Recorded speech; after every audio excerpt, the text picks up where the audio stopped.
Hay poca gente. Ojalá se quedara.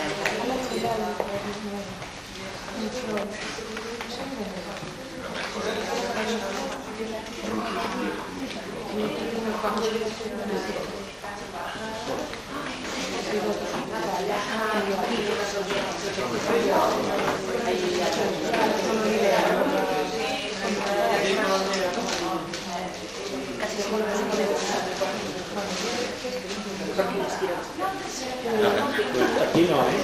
Aquí dentro, pero tenemos aquí todos. ¿De la lava?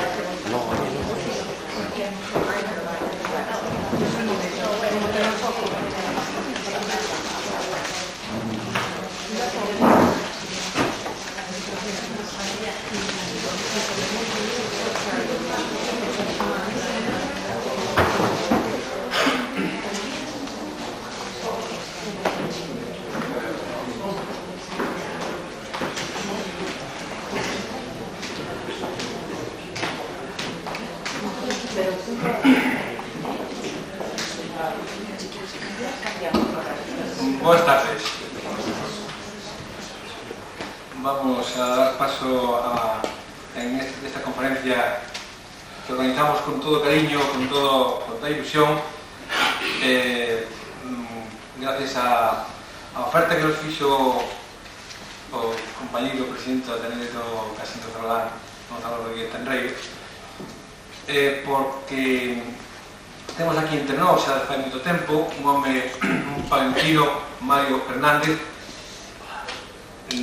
nada fai perto de 50 anos, que quedou prendado, según me contaba fai un momento, da beleza de Villarrube, toda a ría, todo o entorno de Pantín, Cedeira, etc. Tan prendado que ali se afincou, e ali fixo unha casiña que teño moita ilusión por ver. Deixaronme aquí unha notiña para recoller as cousas máis significativas da vida de Mario. Antes de fai un rato empecé a sublinhar as cousas máis importantes, pero ao final terminei facendo rayas en todo o papel que me deixaron, non sei que leio todo, non? Porque isto realmente é un resumen moi extractado, moi comprimido. Vou citar 4 ou 5 cousas, como son que, é profesor de literatura española na Universidade Autónoma de Madrid, ten numerosos estudios feitos de poesía española contemporánea. Un dato importantísimo, é especialista en literatura galega. Xa a 29 anos publicou unha breve introducción á literatura galega que comprende os anos de 1200 a 1936. Tamén estudiou o Álvaro Cunqueiro, fixo traduccións ao castelán de algunhas das súas obras, das súas poesías. Certamente poeta, de feito, acaba de deixarme como aportación para o Fondo do Ateneo un último libro publicado de poesías, sombras e variaciones. Como digo, experto en literatura galega, experto en Cunqueiro, estudioso de todo o noso ser, tipo que está moi enamorado da terra. Podía darnos a conferencia en galego, pero penso que ten máis costume de falar en castelán. De feito, tamén aquí na nota do seu currículum fala de conferencias que dou e dá por todo o mundo, España, Argentina, Francia, Italia, Estados Unidos, etc. Ben, sei que non vai decir nada de si mesmo, por eso teño que decir algo. Pero como está por aquí, penso que non vai ser a última vez que o teñamos, e que podamos coñecelo e que podamos facer pouco a pouco un desarrollo máis profundo de toda a súa riqueza en canto a vida literaria e a vida de estudio de autores tan importantes como os que temos hoxe a García Lorca, e mañán Federico Cunqueiro, que posiblemente nos dará outro día outra conferencia. E xa faremos máis pinceladas da súa intensa vida, da súa vida tamén artística, posto que xa digo, é autor de obras de poemas propios. Pois van a entregar ahora unhas folliñas con 3 poemas de García Lorca, que é o tema de hoxe, porque, como vai facer referencia a elas, lle pareceu un convite que teña diante os textos, non? A conferencia de hoxe chamase Galicia y Rosalía de Castro en la poesía de Federico García Lorca. Eu penso que, sin máis, deixo a palabra a Mario, vos deixo con él a todos.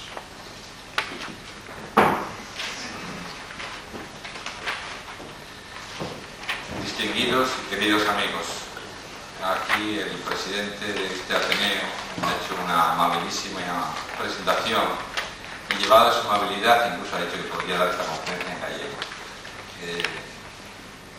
Bien quisiera yo, pero en fin, no llego a tal extremo, aunque sí es cierto que a través de mi afincamiento parcial en esta tierra, pues estoy acostumbrado a oír el gallego, sobre todo el gallego de aldea, tan hermoso a veces y tan preciso, y una cierta familiaridad a través de ese gallego oído y a través de la lectura de sus autores, pues no oculto, sin embargo, por supuesto, que hay cierto atrevimiento en que un palentino hable de literatura gallega.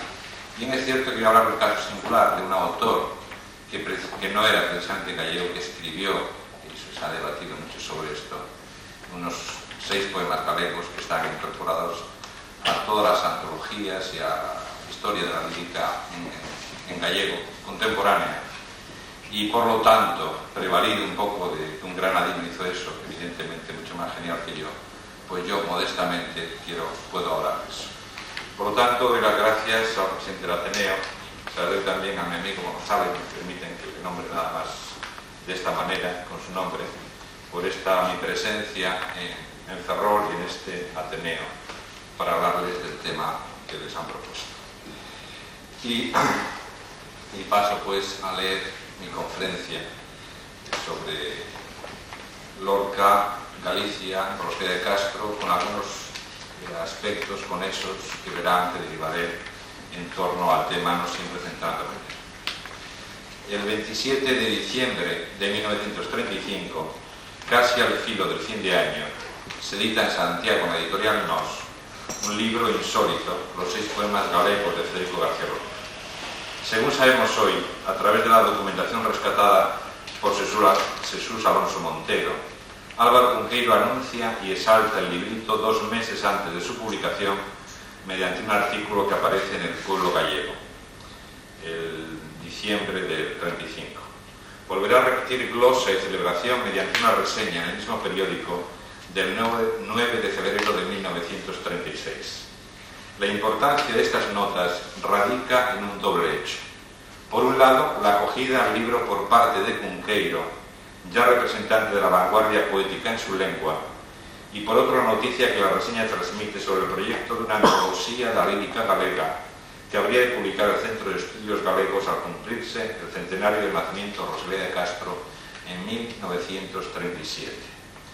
Al fondo palpitaba el modelo de la secuencia de antologías de poesía española que estaba editando en Madrid la editorial Signo, dirigida por un tal Juan Palazón. Había aparecido ya la antología relativa a la Edad Media, a cargo de Damas Alonso, en el año 35, y la concerniente a la poesía española, firmada por Gerardo Diego, y ya con 2 ediciones, la segunda ampliada, del año 32 y del 34. Jorge Guillén y Pedro Salinas trabajaban en sendos volúmenes, siglos de oro, o 18 y 19, que no podrían culminar por la llegada de la Guerra Civil. En Santiago de Compostela, Filgueira Valverde preparaba por su parte el volumen antológico de la poesía gallega contemporánea, el primero que habría de publicarse de un proyecto de 6, con arranque también en la Edad Media. En su citada reseña, Álvaro Cunqueiro le rogaba: yo quisiera pedirle a José Filgueira Valverde, tan sabio y tan abierto, que Federico García Lorca figurase en esta antología entre nosotros. Creo no pedirlo yo solo. Conmigo lo pedirá Luis Pimentel y Julio Sigüenza, Iglesias Gaviño y Blanco Amor, Carballo Calero y Bouza Brey, y todos los que hoy son poetas en Galicia. Que junto a nuestros versos esté la luz de los suyos. La guerra civil truncaría con otros sueños y vidas la salida de aquel volumen y de la serie entera antológica. Pero antes de aquella trágica ruptura, el breve libro lorquiano, que ostentaba en su modesta cubierta una concha de peregrino, había iniciado su célebre andadura, confirmación y refrendo de la vitalidad de la poesía moderna en lengua gallega. El breve libro lorquiano sería editado con un prólogo de Eduardo Blanco Amor, en el que el escritor lorenzano aseguraba: esta vez, como siempre, el gallego no triunfa por el dominio, sino por el encanto. Cuando me dicen que Galicia nunca supo mandar, yo contesto que supo siempre encantar, que es más imperecedera soberanía. Esa raíz de hechizo venía desde los poetas de la Edad Media, como señalarán coincidentes Cunqueiro y Blanco Amor. Implicaba la reinvención de una tradición lírica que en los cancioneros gallego-portugueses sabía expresar en una lengua de inigualable pureza lírica. Señalaba de nuevo Blanco Amor: Federico García Lorca viene a ella con la gravitación natural de otros grandes de otros tiempos. El proyecto de Filgueira Valverde se habría visto enriquecido con una voz inesperada, junto a los nombres en el pasado de Alfonso X el Sabio, de Macías o de Villasandino. Con sus 6 poemas galegos, Lorca entronca a través del folclore y la poesía culta moderna en gallego con la consideración medieval de la lengua del noroeste peninsular como la lengua propia para la expresión lírica. Sobre ese fondo antiguo que le llega desde los cancioneros antiguos y modernos, el poeta andaluz conectaba con la reivindicación de Rosalía de Castro, quien con palabras bien conocidas aseguraba en el prólogo a sus cantares que el gallego aventasa as demais linguas en dosura e armonía, confirmando sus ideas en el primero de los poemas que abre su libro: Calela, ninguna tan doce que cante, soidades amargas, suspiros amantes. Lorca fundirá su propio mundo poético con el de esa compleja tradición. Y como los cantares de Rosalía, en 5 de los 6 poemas galegos, rebrota el octosílabo con toda su fuerza, más remoto el ejemplo oculto de las cantigas galaico-portuguesas, aunque use conscientemente, como antes en su poesía en castellano, los recursos del paralelismo. De este modo, el término cantiga o cántiga, como acentúa la primera edición, está usado casi con la misma libertad que los de Casida o Gacela para las composiciones del diván del Tamarit, según afirmó Emilio García Gómez para el segundo libro. En el romance Cantiga do Neno da Tenda, donde se evoca a un emigrante de la aldea de Sismundi, hoy perteneciente al concello de Cariño, junto a la ría Ortigueira, el poeta andaluz se sitúa muy lejos, ya desde el título, de poemas como los bautizados por Cunqueiro bajo el título Abarcador de Cantiga Nova se chama Ribeira. Lorca solo busca la sugerencia de un mundo lírico antiguo, más entroncado para él con la poesía rosaliana y el canto folclórico que con el de los cancioneros gallego-portugueses repristinados por Bouza, Brey o Cunqueiro. Lo que Rodríguez Lapa denominó neotrovadorismo es acaso aplicable al Noiturnio do Adolescente Morto. Difícilmente me atrevo a pensar al resto del sucinto libro. El Noiturnio, o balada, según título del manuscrito, lo tienen en la fotocopia que les han pasado. Incluso la canción de cuna para Rosalía Castro, como luego señalaré, si bien retoma modelos de venerable antigüedad en la poesía europea, lo hace para romperlos y renovarlos de modo inesperado, muy lejos de la pura recreación esteticista, por exquisita que pueda llegar a ser. Por otro lado, frente a lo que unos y otros hemos repetido, para un poeta y folclorista como Lorca, interesarse por la poesía gallega o decidir escribir unos poemas en gallego no es un hecho milagroso, salvo por el genial resultado, sino algo connatural con su visión de la tradicionalidad de la lírica y su propio papel de intérprete de esa poesía peninsular que se expresa en cualquiera de las lenguas romances españolas. Quiero con ello decir que en Lorca hay una apuesta voluntaria por expresar un mundo que va más allá del de su propia intimidad y que está embebido en modos tradicionales de ver, sentir y expresarse, como ocurre en su poema del Cantejondo, en su romancero gitano y en 6 poemas galegos. Hay que vencer la extrañeza que nos causa el uso de una lengua distinta por un poeta nacido en la provincia de Granada a fines del XIX, como ya es hora de apartar, por suficientemente clarificado, el falso problema del dominio o no dominio por su parte de la lengua gallega. Asentaré un punto de partida en cuyo análisis no puedo entrar ahora. Lorca es el solo autor de los 6 poemas, por mucha ayuda que recibiera, así como la edición Nos de 1935, me parece sustancialmente la única válida, entre otros motivos, porque así la consideró quien más razones tenía para aceptarla o rechazarla, es decir, el propio Federico García Lorca. Ahora bien, si algo caracteriza el arte lorquiano, como el de cualquier gran creador, es la capacidad para fundir elementos de muy distinta procedencia, sin excluir el gusto novísimo de las últimas conquistas estéticas. Lorca fue poeta de herencias y fusiones, muchas veces con complejos niveles de superposición en lo que acogía y transformaba. Los materiales que elabora proceden en ocasiones de fondos inesperados, sean literarios, musicales o plásticos. Su mismo concepto de lo literario se enriquece por vías no transitadas habitualmente por el poeta culto. Agudizando una actitud que ya está en el Juan Ramón Jiménez de pastorales o baladas de primavera, libros casi de principios de siglo, Lorca coloca en pie de igualdad estética una canción tradicional interpretada desde un cancionero folclórico o desde la voz de la calle y del campo, con unos versos de Lope o de Góngora, a lo que puede añadir una imagen visual que recuerda a los mundos creados por Joan Miró, Giorgio de Quirico o Salvador Dalí. Lorca es el poeta que lo mismo se entusiasma ante el descubrimiento de una canción o un romance tradicionales, letra y melodía, que ante la más culta y elevada plasmación poética. Puede comprobarse una y otra vez en los textos de sus conferencias, donde salta el entonces despreciado cantejondo o las canciones de cuna españolas, junto a Góngora y Soto de Rojas. Un día, en el cancionero musical de la lírica asturiana, publicado por un folclorista ilustre, Eduardo Martínez Torner, en 1920, Lorca descubre el más famoso romance asturiano. Hay un galán de esta villa, hay un galán de esta casa, ayer por aquí venía, ayer por aquí pasaba, ahí diga lo que quería, ahí diga lo que buscaba, ahí busco a la blanca niña, ahí busco a la niña blanca, que tiene voz delgadina, que tiene la voz delgada. Muy pronto, según recordaba su hermana Isabel, el romance es cantado a coro en su casa. Dejará una huella perceptible en un poemita de canciones, Naranja y Limón, donde suenan los versos "Ay de la niña blanca", como impulsará con otros ejemplos paralelos la imagen de ese anhelante camino que recorren algunos personajes lorquianos, como el Don Pedro de su romance con Lagunas, en busca del amor o de la curación de sus heridas. No por azar, tantas de sus figuras avanzan dejando un rastro de lágrimas, como el mozo contrabandista de Sonámbulo y la gitana Soledad Montoya del romance La Pena Negra, cuyo amargo llanto, dice el romance, es ya de zumo de limón, agrio, de espera y de boca.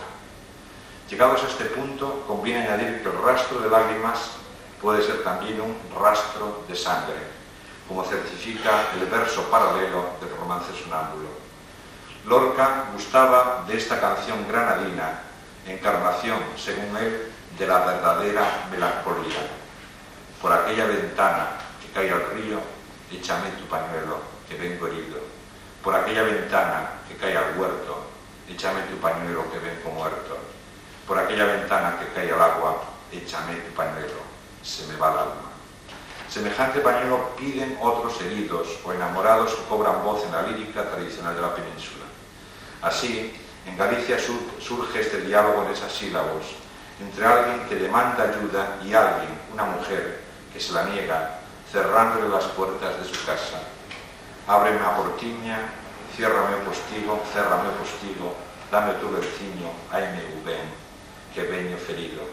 Pois se ves ferido, ves a mala hora, que as miñas portiñas, ai meu ben, non saben agora. La canción granadina, compuesta por seguidillas paralelísticas, aparece asociada al otoño en la conferencia lorquiana como canto en la ciudad de noviembre a noviembre del año 33. El romancillo gallego, procedente de una colección del Museo Arqueológico de Pontevedra, fue transcrito por Pedrell en su Cancionero Musical Popular Español, libro que acompañó a Lorca toda su vida y que ha de considerarse como uno de los modelos fundamentales para la visión de la poesía y de algo que aquí nos importa más, del mapa lírico de la península ibérica. En dos lenguas distintas, La llamada y petición de ayuda tienen el mismo origen. Quien llega, no sabemos desde dónde, dice de sí, que vengo herido o que veño ferido. Pero el coincidente verso tradicional omite cualquier explicación de esa herida, que Lorca reinterpretará las más de las veces como una herida asociada al amor. Herido de amor huido se nos muestra don Perlimplín, personaje burlesco de su teatro, ennoblecido progresivamente por su trágico conocimiento del amor. Su alma choraba, ferida pequeña, cantará el poeta del adolescente ahogado en el nocturno balada de sus 6 poemas galegos. Los personajes lorquianos sufren en ocasiones un aprendizaje de amor pagadero en sangre. El viejo Perlimplín conocerá el amor a través del cuerpo juvenil de Belisa. Será entonces cuando el radical sentimiento será para él bisturí de 4 filos, garganta rota y olvido. Ni que decir tiene que los bisturíes serán de 1 o de 2 filos, nunca de 4, salvo en la exigencia hiperbólica del poeta. En contraposición, el alma del adolescente ahogado es vista a través del llanto como ferida de pequeña en baixos arumes de pinos e d'ervas. Llora ese alma del fallecido simplemente porque no ha tenido tiempo de conocer el amor, a pesar de estar ya herida. Por eso mismo es pequeña. En el canto elegíaco por ese adolescente, al que son invitados mozos loiros y xente oscura de montes y valles, Lorca llora una vida en agraz, rota antes de su cumplimiento amoroso. Pueden parecer quizá caprichosos los saltos y relaciones entre modelos líricos tradicionales a que he aludido, hasta adentrarnos en los siglos y venas de la obra del poeta. Cabe decir, sin embargo, que el capricho, un capricho intuitivo y selectivo, es ley de ordenación en la mente de un creador y más aún en la de un poeta como Lorca. Desde sus profundos conocimientos de folclorista, elogiados por Falla, él mismo señalará una inesperada correspondencia entre lo granadino y lo galaico en su conferencia sobre las canciones de cuna españolas. Allí afirmaba: existe un raro grupo de canciones asturianas y gallegas que, teñidas de verde, húmedas, descienden a Castilla, donde se estructuran rítmicamente y llegan a Andalucía, donde adquieren el modo andaluz y forman el raro canto de montaña granadino. Los alalás gallegos golpean noche y día los muros de Zaragoza sin poder penetrarla, y en cambio muchos acentos de Miñeira circulan por las melodías de ciertas danzas rituales y cantos de los gitanos del sur. La razón, como dije previamente, radica en un hecho histórico acaso cierto, pese a las objeciones de algunos filólogos. No hay duda de que Granada, decía Lorca también, tiene un gran acervo de canciones de tono galaico y de tono asturiano, debido a una colonización que gentes de estas dos regiones iniciaron en la Alpujarra. Esta colonización, anterior a la toma de Granada, habría dejado palpable huella en la toponimia, pampaneira, poqueira, en rasgos temperamentales y en coincidencias musicales. Según ha recordado Martínez Barbeito y otros comentaristas, Lorca detallaba sus razones por medio de sus matizados conocimientos de folclorista, con apreciaciones que iba desgranando comparativamente sobre el teclado de un piano. En 1981 me escribía amablemente José María Álvarez Blázquez. Federico conocía bastante bien el gallego. No solo había leído a Rosalía y Curros, sino que cantaba, acompañándose al piano, canciones populares nuestras. Nos dijo que en algunas localidades de la Sierra Granadina había conocido a gentes y comunidades de origen gallego, descendientes de los repobladores de la Reconquista, que todavía conservaban voces, expresiones y cantos de sus antepasados. Creo recordar que también interpretó para nosotros algunas de esas canciones. No es pues muy extraño que, atraído por la musicalidad y el lirismo de nuestra lengua, se encontrase un día obligado, entre comillas, a escribir en ella. Imbuido de esta particular fusión de lo galaico granadino, que ha de dejar una marca observable en su geografía poética, en una entrevista de Buenos Aires, Lorca comentaría con cierto deje de humor final: y en el estudio de lo gallego, en su literatura y en su música, encontré afinidades verdaderamente milagrosas con la música y la literatura andaluzas. mejor dicho flamencas y aún mejor dicho gitanas. Y fenómeno curioso, los gitanos de las ferias y romerías, los hermanos del oso peludo y bailarín y la mona rabona y astrosa, no pueden vivir en Galicia. Allí no engañaban a nadie y suelen encontrarse engañados muy a menudo. Y eso es lo que dice. Pero vuelvo a los hilos y venas que he mencionado. Ahora de agua y lágrimas, centrándome por un momento en el romance sonámbulo, uno de los más famosos del romancero gitano, incluso antes de su publicación. Solo quiero referirme a una sugestión, la del agua retumbante o despeñada, que pasa del romance sonámbulo al dedicado a San Miguel, para terminar con un final acorde en el nocturnio adolescente afogado de los 6 poemas galegos. Compárense los versos de los dos romances.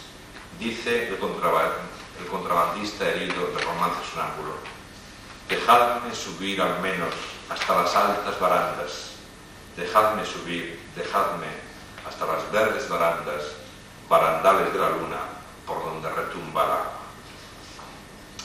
Y el romance San Miguel: y el agua se pone fría para que nadie la toque, agua loca y descubierta por el monte, monte, monte. El mozo herido reclama la imposible unión con la gitana muerta, ya sumida en una rara luna acuática, donde parece retumbar el agua de una mar amarga. El crescendo de los versos, con su juego magistral de reiteraciones triples, ahoga el sentido lógico, como si poeta y poema se vieran poseídos por el sonambulismo que el romance proclama. Con otras barandas de balcón comienza el dedicado a San Miguel Santo Granadino, de la ciudad, por tanto, que erige en agua su perpetuo muro, como el poeta escribirá en un soneto tardío, epitafio Isaac Albéniz. No raro, pues, que el agua vuelva a retumbar reiterativa por el monte, monte, monte. La reiteración y la obsesión acuática, la misma identificación de Granada con el agua de sus surtidores, escalerillas de agua, como dice Lorca en una de sus cartas, aljibes, estanques, procede de Juan Ramón Jiménez, que había visitado la ciudad acompañada de su mujer Zenobia Camprubí en julio de 1924. Fue una visita permanentemente guiada, de la mano de toda la familia Lorca y de otras personas del círculo de Falla. De aquellos días de permanente sorpresa estética, rodeado el poeta de mover de afecto y admiración, brotará un libro en prosa y verso que tendrá cumplimiento póstumo: Olvidos de Granada. Un solo poema destaca en realidad en el centro de este libro juanramoniano, el romance Generalife, que aparece dedicado a Isabel García Lorca, Adilla del Generalife. Esta Adilla, hermana menor de los Lorca, tenía entonces 14 años y aparece en hermosas fotografías que recuerdan aquellos momentos granadinos de entrañable amistad con el poeta de Moguer. No es casual que su hermano Federico, cuando escribe años después una de sus más hermosas conferencias, la ya citada Cómo canta la ciudad de noviembre a noviembre, describa y evoque de este modo los valores del agua. Decía allí: no hay juego de agua en Granada, eso se queda para Versalles, donde el agua es un espectáculo, donde es abundante como el mar, orgullosa arquitectura mecánica y no tiene el sentido del canto. El agua de Granada sirve para apagar la sed. El agua viva es agua viva que se une al que la bebe o al que la oye, o al que desea morir en ella. Sufre una pasión de surtidores para quedar yacente y definitiva en el estanque. Juan Ramón Jiménez lo ha dicho, y cita aquí un fragmento del romance Generalife: ¡ay, qué desesperación de traída y de llevada! Que llegar al rincón último en repetición sonámbula, quedarse con la cabeza en las finales murallas. Se ha dormido el agua y sueña que la desenlagrimaba. Un verso central, en repetición sonámbula, evoca de inmediato el título lorquiano, romance sonámbulo. Del mismo modo que las lágrimas, esa avenida obsesiva de agua y llanto, recorre el romance de Juan Ramoniano, invade el de Lorca, tan personal sin embargo, y llega hasta la poesía última del granadino en su casita del llanto. He afirmado, no obstante, que Lorca es poeta de herencias y fusiones, es decir, de adaptación a su voz de sugestiones que le vienen del mundo de otros autores. sobre la huella que me parece indudable de Juan Ramón, me pregunto si no fue un pasaje del Quijote el que aguijoneó en primera instancia la fantasía sonora e imaginativa del poeta granadino. Pienso en la aventura de los batanes, que se inicia con Sancho y Don Quijote, deseosos de saciar su sed después de haber cenado, dice el texto cervantino, en un espacioso y escondido valle. Según este relato, Don Quijote y Sancho echaron a caminar a tientas en medio de la oscura noche que había sobrevenido. Y dice, mas no hubieron andado 200 pasos cuando llegó a sus oídos un grande ruido de agua, como que de algunos grandes levantados riscos se despeñaba. Ante el ruido estruendoso que provocan los mazos de un batán, como descubren con la llegada del amanecer, se desencadena el temblor cómico del medroso Sancho y el loco deseo en Don Quijote de enfrentarse a una nueva aventura. Es entonces cuando el caballero dice, entre otras, estas líricas palabras: bien notas, escudero fiel y legal, las tinieblas de esta noche, su extraño silencio, el sordo y confuso estruendo de estos árboles, el temeroso ruido de aquella agua en cuya busca venimos, que parece que se despeña y derrumba desde los altos montes de la luna. Derrumbada o retumbante, también el agua lorquiana se asocia a los montes y a la luna, así como el viento nocturno atraviesa ramas y arboledas. Verde, que te quiero verde, verde viento, verde rama, según los sabidísimos versos.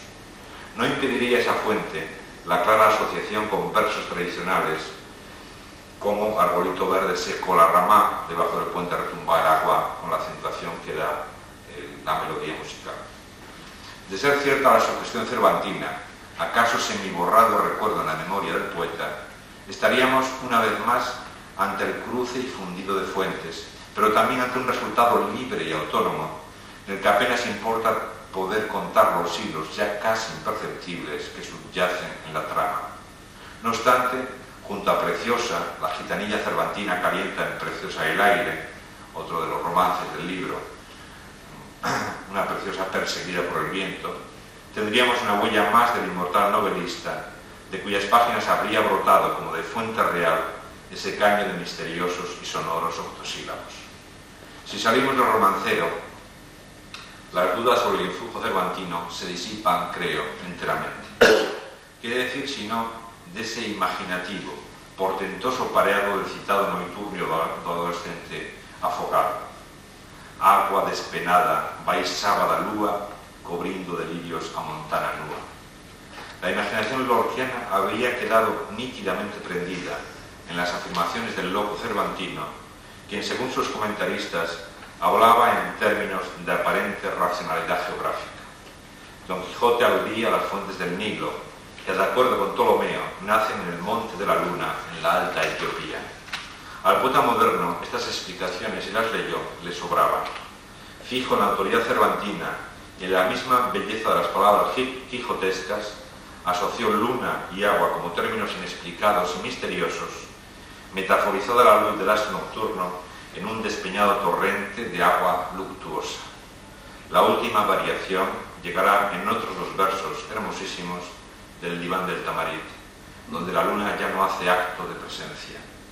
Un gigante de agua cayó sobre los montes y el valle fue rodando con perros y con lirios. Pasando al romance, en el romance La pena negra, el color negro asociado a la muerte califica la melancolía y la desesperanza.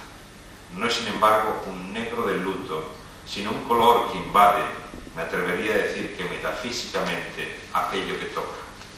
Al editar el romancero del poeta hace años, cité esta solea: ¿qué quieres tú que yo tenga? Que te busco y no te encuentro, me ahoga la pena negra. Esa pena no es una invención del cantaor anónimo. Hay en español una serie de expresiones coincidentes en la negrura que nos interesa. Le tocó la negra, sudaba la gota negra, negra suerte, pena negra, de uso más raro. Viene a insistir en ese negror absoluto, que en Lorca adquiere consistencia física, con hiperbólica capacidad de tiznar lo que roza. Carniche escribió una pieza de teatro titulada La pena negra, y que la expresión aparezca en Gómez de la Serna, o antes en Galdós, en la de Bringas, igual que en la Soleá que he citado, nos asegura la existencia en el habla de la expresión. Lorca la asume como propia y la interioriza poéticamente. El negro califica la angustia amorosa y sugiere el nombre de la heroína del romance, Soledad, cuya carne y ropa, camisas y muslos se tiñen contra toda verosimilitud de ese color impresionante. Qué pena, me estoy poniendo de azabache, carne y ropa. Hay mis camisas de hilo, hay mis muslos de amapola. La radicalidad de esa angustia estriba en la soledad amorosa. Soledad Montoya está sin compañía y su llanto es, como he citado, agrio, de espera y de boca. Como tantas veces se ha repetido, Lorca poetiza la frustración amorosa. El término frustración, además de carecer de sentido real por el torpe abuso que de él se ha hecho, tiene, aplicado a los personajes del poeta o a él mismo, un sentido incompleto. Uno y otros viven la ausencia de amor como una carencia que les corroe cuerpo y alma, que les tizna de soledad y de una angustia, como he dicho, metafísica. No extraña así que al romance La pena negra cobrara una especie de reinterpretación peculiar por parte de otro gran creador, maestro de poetas. Me refiero de nuevo a Juan Ramón Jiménez, que en sus Españoles de Tres Mundos incluye este retrato de Rosalía de Castro. Una boca grande, una simpatía fea, llora, desespera, solloza. Rosalía de Castro, lírica gallega trágica, desesperó, lloró, sollozó siempre, negra de ropa y pena, olvidada de cuerpo, dorada de alma en su pozo propio. Desconsolación de hermosa alma acorralada, aislada, enterrada en vida. Anda loca con su ritmo interior, fusión de lluvia, llanto, de campana, corazón. Juan Ramón describe y funde dos Rosalías.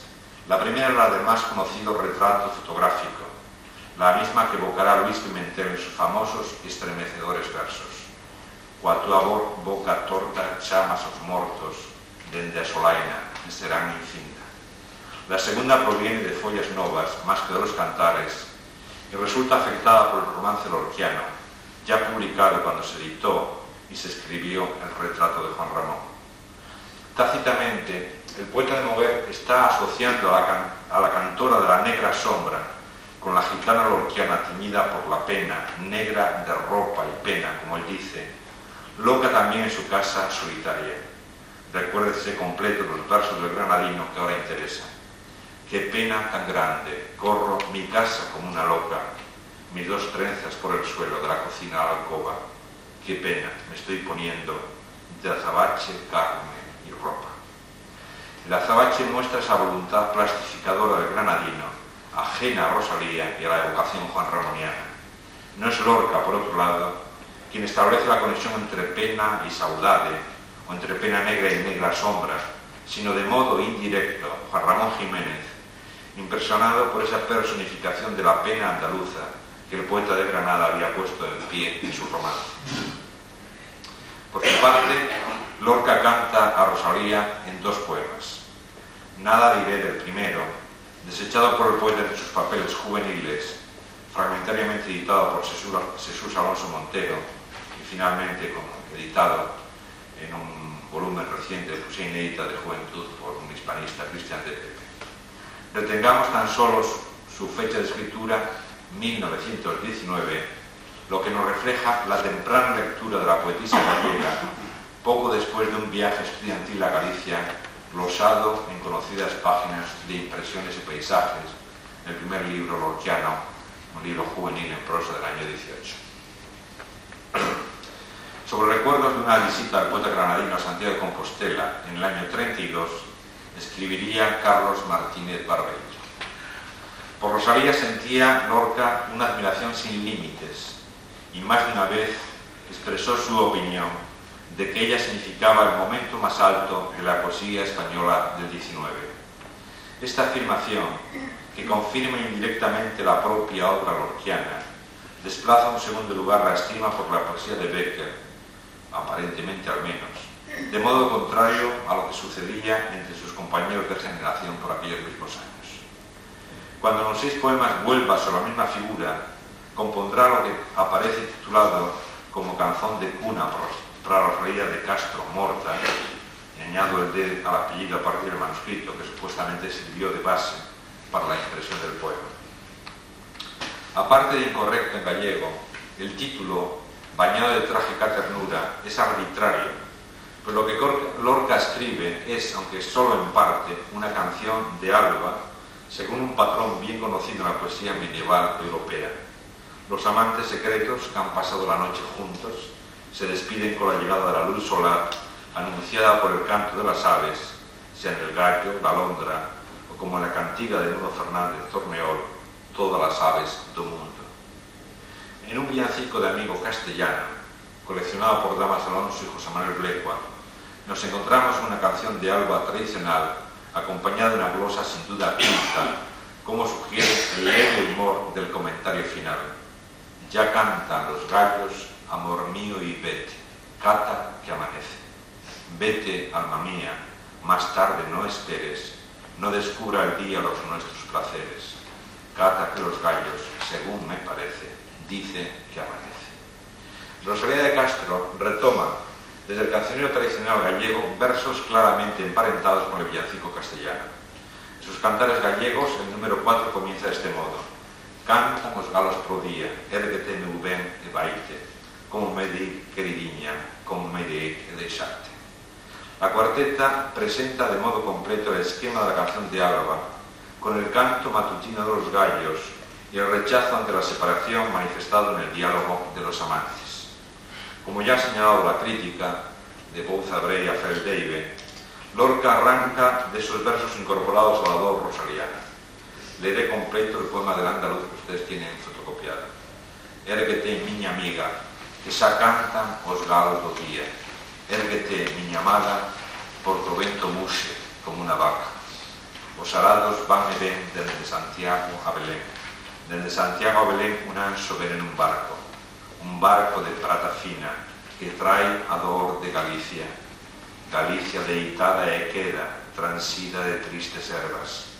Ervas que cobren teu leito, e a negra fonte dos teus cabelos. Cabelos que van ao mar, onde as nubes teñense un idio pombal. Érguete, miña amiga, que xa cantan os galos do día. Érguete, miña amada, porque o vento muxe como unha vaca. En esta terrible canción de cuna, canción de berce, el patrón de la canción de Alba resulta radicalmente modificado. El imperativo ya no parte de una voz femenina, como los modelos castellano y gallego. El hablante es el propio poeta, un yo lírico disfrazado de amante que oye un doble canto matutino expresado de forma paralelística. A quien ese hablante se dirige es a una muerta, para la que parece pedir la resurrección. Lorca juxtapone al canto tradicional de los gallos el mugido del viento, mugido como de vaca, que añade una nota de realismo y de amenazadora inquietud, como es propio de esta canción de Alba, transfigurada en llamamiento que parece imposible. No cabe ya el diálogo, solo la evocación de Rosalía de Castro Morta, según es propio de los poemas elegíacos de tan alta representación en la obra lorquiana. Comienza, pues, la celebración de las virtudes de la persona muerta. Pero el poeta lo hace de una manera indirecta e inesperada, mediante un juego de asociaciones geográficas que van a culminar en la fusión del cuerpo sepultado de Rosalía con la misma tierra de Galicia.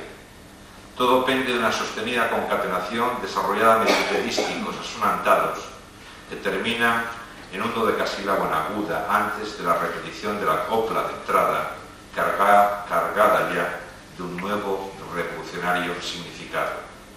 Lorca evoca de entrada los mares ondulados de otros poemas suyos, ese mar de mapa que oía en una caracola de su libro de canciones, pero la metáfora de los arados que van y ven es ahora ruda, como lo son ciertas imágenes de la propia Rosalía, quien también se vio en sus cantares na veiga do mar o pedas ondiñas que veñen e van. Arados, sin embargo, solo puede significar barcos, quillas rompedoras de las olas. Y lo que esos barcos unen es Belén y Santiago, es decir, el símbolo central de Galicia, lugar también del nacimiento de Rosalía de Castro, y el símbolo del origen del cristianismo, lugar del nacimiento de Cristo. Barcos o barcas nos sitúan en medio de los mitos fundadores de lo galaico, ya sea por el traslado del cuerpo de Santiago, del de San Andrés, asociado a San Andrés de Teixido, o por Nuestra Señora da Barca, venerada en Musía y cantada por Rosalía y por el mismo Lorca. El poeta granadino hace brotar el núcleo de su poema desde el subsuelo mítico y religioso de un pueblo marinero y labrador para cantar a la poetisa que lo encarna. Según avanzamos, esos arados se individualizan en un solo barco, portador de un ángel y del dolor de Galicia. Ese barco maravilloso es de plata fina, con expresión netamente tradicional. A través de ella Lorca enaltece la calidad de lo transportado. Es un viaje legendario el que el poeta imagina, como los de Santiago o San Andrés, pero con un barco que parece teñido por ecos de historias maravillosas de los libros de caballerías o de relatos hagiográficos. Mas digámoslo ya, ángel y dolor identifican lo que la barca plateada contiene, delicadamente aludido a la misma Rosalía de Castro, encarnación del dolor a través de su canto y voz angélica y pura en su idioma y poesía. Para que no haya dudas, el poeta determina ese dolor, a dolor de Galicia, con lo que aclara la conocida unión en la voz rosaliana de los dolores y agonías de una patria en su propia cantora. La mención de Galicia va a permitir la identificación del país y de la figura evocada, porque esa Galicia delitada le queda, transita de tristes hermas, y ya el cuerpo sepulto de Rosalía, sin dejar de ser su suelo patrio. Recuérdense, entre otros, los fúnebres versos del llanto por Ignacio Sánchez Mejías. Ya los musgos y las hierbas abren con dedos seguros la flor de su calavera. Esa Galicia tendida y silenciosa, después el mismo cadáver de la poetisa. Lorca recoge el aludido tópico de la identificación y con técnica muy propia de él, lo purifica llevándolo a su máximo extremo hiperbólico. Por eso, el pareado inmediato explica y amplifica por nuevas vías. Esas hierbas de muerte cubren el lecho, es decir, cubren a Galicia, y la fuente de los cabellos rosarianos, no otros que los 1000 ríos gallegos que bajan hacia el mar. Cuerpo y tierra gallega se embeben uno en otro hasta esas grandiosas imágenes finales, Galicia recorrida por cabellos ríos rosalianos. La palabra fonte inicia una serie de imágenes ambiguas de apariencia positiva: ríos, mar, pombal. Pero esa fuente es calificada como negra. Aludía Lorca al color del cabello de Rosalía de Castro. Cabe apoyarse para esa negra fonte en la antigua asociación de ríos y lágrimas, que quedaría como un subtexto aludido. Llega desde Garcilaso y de otros 1000 poetas hasta la misma Rosalía, que dice en su cantar 19: pasa río, cotumai no regulir. Pasa, antas froliñas color de ouro de marfil. Pasa, clariño, cotumai so regulir. Camiño do mar salado, camiño do mar sin fin. Eleva estas lagrimiñas, se has de chegar por ali, pretiño dos meus amores, pretiño do meu vivir. Recordara o no el poeta granadino copla y romances rosalianos, la presencia final de las nubes y del mar como resplandeciente palomar de las nubes sugiere la presencia de la lluvia y del sentimiento elegíaco. Pienso, pues, que ese nidio pombal arrastra la misma tristeza melancólica que el poema entero, pese a su luminosa ambigüedad. Mas es hora de volver sobre la canción de Alba I, reiterada al cierre del poema. Ahora la haremos penetrada de un sentido nuevo, muy lejos ya del tradicional canto amoroso de amanecida.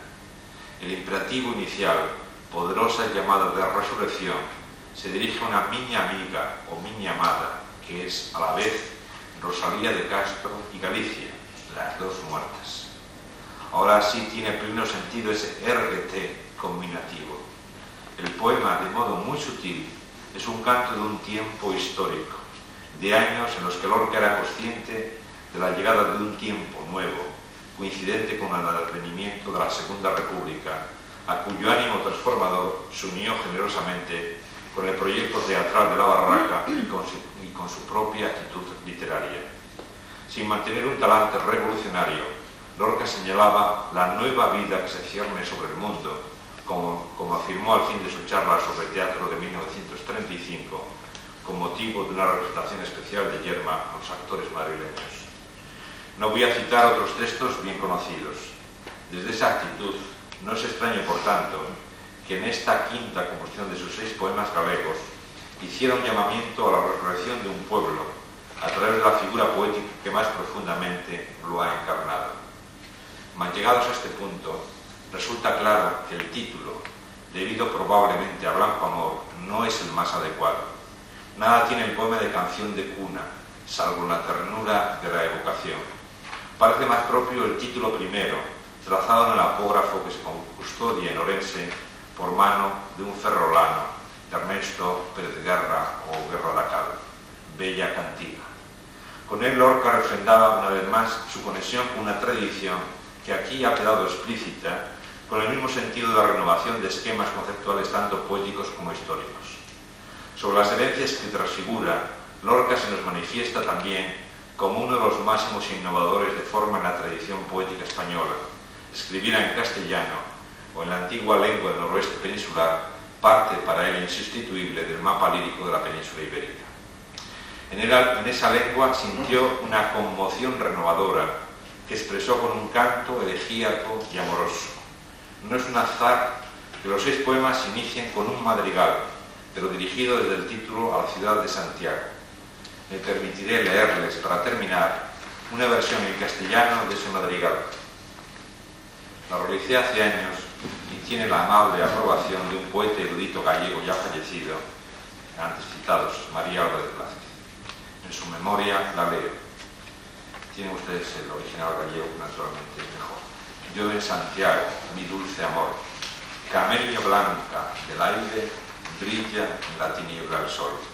Yo en Santiago la noche oscura, hierbas de plata y sueño cubren la vacía luna. Mira el agua por la calle, queja de piedra y cristal. Mira en el viento la sombra y ceniza de tu mar. Y ceniza de tu mar, Santiago, lejos del sol. Tiembla un agua de mañana, antigua mi corazón. A esa mañana antigua, Lorca volvió una vez y otra su mirada, deslumbrado por el mito del origen. Había escrito en 1929, bajo aquel húmedo cielo de oro, lleno de faisajes miniados, se publican los cancioneros de ayuda de la Vaticana y de Colochi Brancuti, donde oímos, a través de las rimas provenzales y de las cultas canciones de amigo, la tierna voz de los poetas sin nombre, que cantan un puro canto exento de gramática. Gramática vale aquí por artificio, por sabiduría no espontánea o natural. Lorca buscó a lo largo de toda su vida el manantial puro de la voz que expresa el misterio del mundo con la naturalidad del canto no aprendido. En la poesía de la Galicia medieval y moderna, en su amistad con poetas del momento y en el deslumbramiento que le produjeron campos y ciudades gallegos, Federico García Lorca buscó y halló la senda escondida de la gran poesía que se expresa siempre en una u otra lengua por medio de un canto sin gramática, signo último de la máxima sabiduría. Y muchas gracias.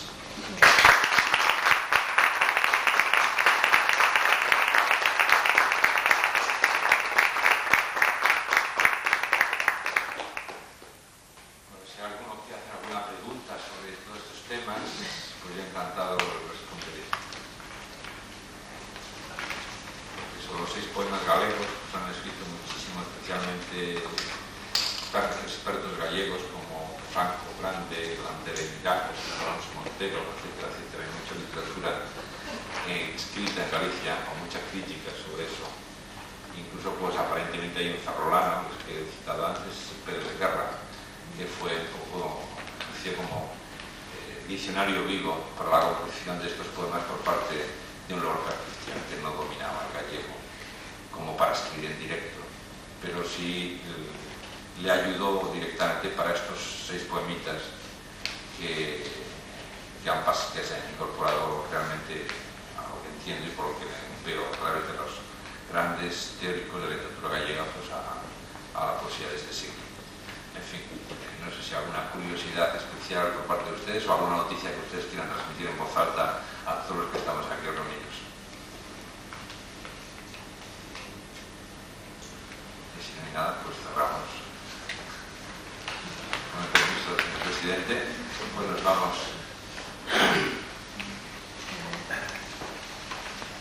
Pues muchísimas gracias entonces.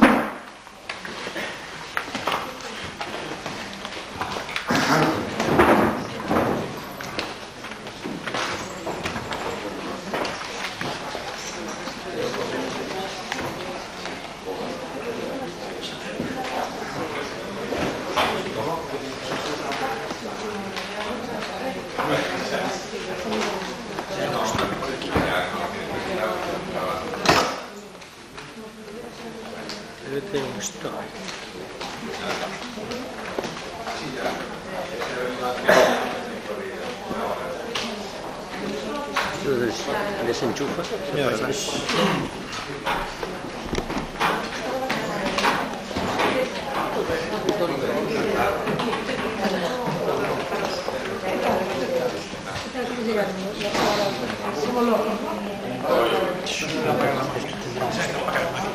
A ver si lo vas a borrar todo.